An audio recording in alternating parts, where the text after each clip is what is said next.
Kenalkan, saya Kalista Putri Zakira dari kelas 10-2.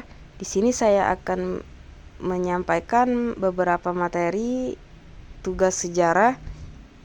Yang pertama mengenai Undang-Undang Simur Cahaya.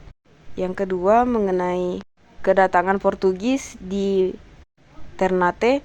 Yang ketiga mengenai kedatangan Spanyol di Tidore. Apa itu Kitab Simbur Cahaya? Kitab Simbur Cahaya atau lazim disebut Undang-Undang Simbur Cahaya atau UUSC adalah sebuah kitab yang berisi aturan-aturan adat dalam bermasyarakat di Sumatera Selatan. Kitab ini merupakan rujukan bagi masyarakat Sumatera Selatan sejak sebelum ditancapkannya kekuasaan pemerintah kolonial di Nusantara. Kitab Simbur Cahaya memuat 6 bab yang terdiri dari 178 pasal yang mengatur masalah-masalah penting di masyarakat.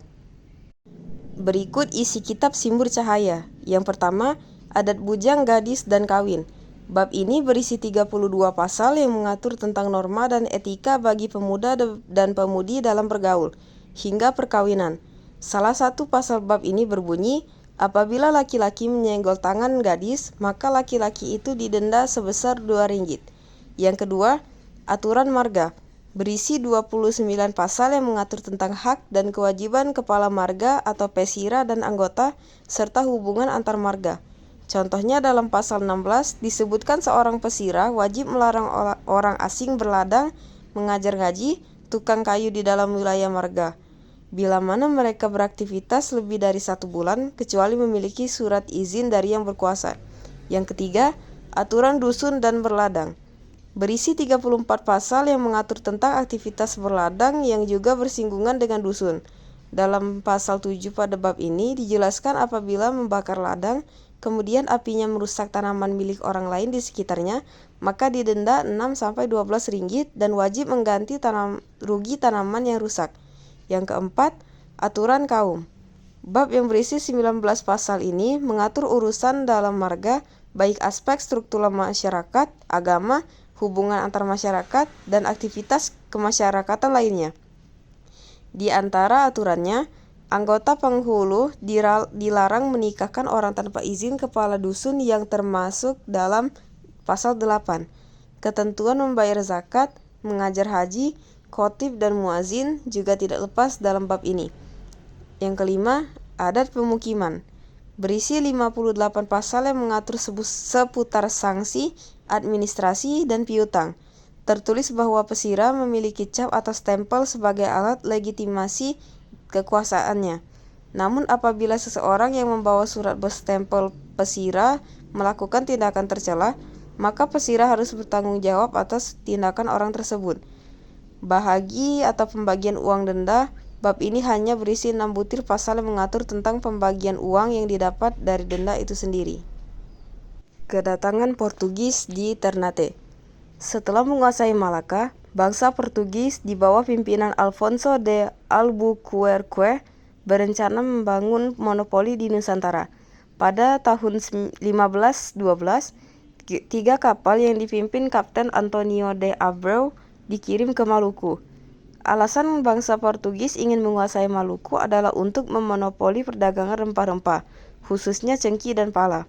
Dalam perjalanan, salah satu kapal yang memuat perbekalan tenggelam di Madura, sementara 2 lainnya berhasil mendarat di Kepulauan Banda, yang menjadi pusat produksi pala.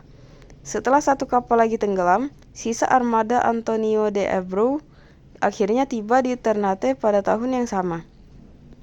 Kedatangan Portugis di Ternate pada 1512 mendapatkan sambutan yang baik dari Raja Ternate dengan tujuan untuk melawan Tidore.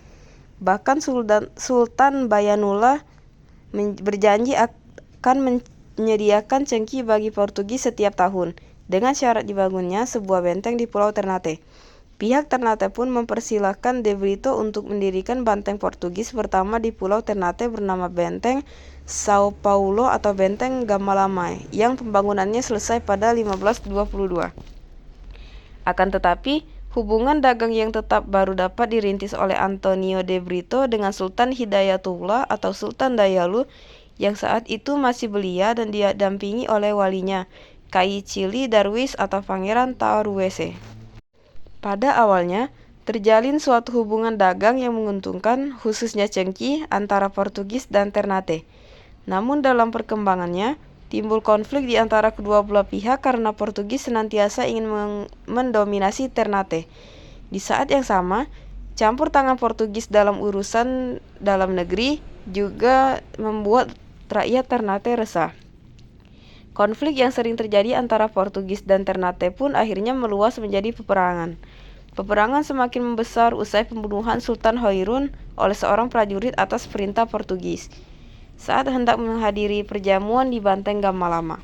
Pengkhianatan dari pihak Portugis itu membangkitkan semangat Sultan Ba'abullah, putra Sultan Hoirun. Sejak saat itu, Sultan Ba'abullah berhasil mengerahkan daerah-daerah lain di Maluku untuk melawan Portugis. Penjajahan Spanyol di Indonesia dimulai saat mereka berhasil menginjakan kakinya di Tidore, Maluku. Saat itu, Spanyol singgah di Maluku setelah berlayar dari Filipina ke arah selatan melewati Kalimantan Utara. Kedatangan bangsa Spanyol di Indonesia ini disambut baik oleh masyarakat Tidore. Tetapi, mereka justru menjadi ancaman bagi Portugis yang sudah lebih dulu menduduki wilayah Maluku.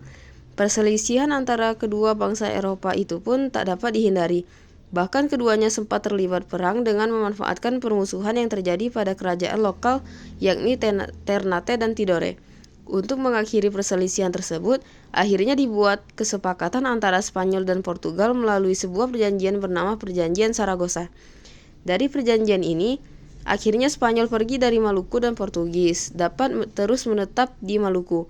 Dengan perginya Spanyol dari Maluku, berakhir juga penjajahan Spanyol di Indonesia.